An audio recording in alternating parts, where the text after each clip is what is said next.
السلام علیکم. څنګه کولی شو د فیسبوک آی ډي پروفیشنل مود ته واړو، یعنې پیج ته واړو، صفحې ته واړو. ځکه چې کله آی ډي وي نو د 50,000 نه زیات نفر ته نشي کولی ځان سره فرند کړي یا یې فالو کړي که نه، یعنې تا فالو کړي.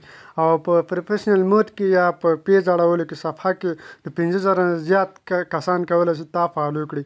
نو څنګه کولی شي؟ نو تاسو به اول راشي خپل فیسبوک ته.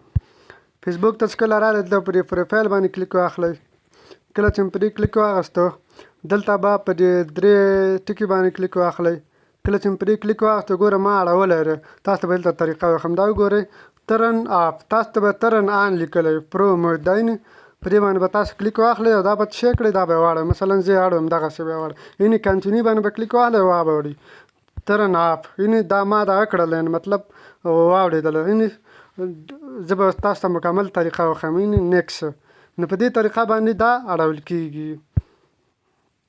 دا وګورئ دغه ته واوړېدله، یعنې ساده آی ډي ته فرینډ. اوس دا زه غواړم چې بېرته دغه ته یې واړوم پیج ته. په همدې 3 ټکي باندې به کلیک واخلئ. کله چې پرې کلیک واخیسته دلته په دې یعنې ترن آن پرو موډ په دې باندې به کلیک واخلئ.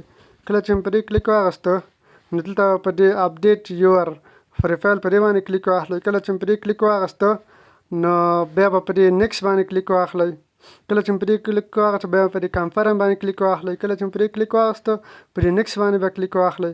کله چې پرې کلیک واخیسته بیا به په دې گو ټو یور ډیشبورډ په دې باندې کلیک واخلئ او تاسو دغه به پروفیشنل مود ته صفحې ته واوړئ. په دې طریقه اړول کېږي. نو دا وګورئ زه به تاسو ته اوس وښیم دلته چې معلومات وشي. دا به ریفرش کړم، واړول شوي نه فالورز، مخکې فرند اوس فالورز.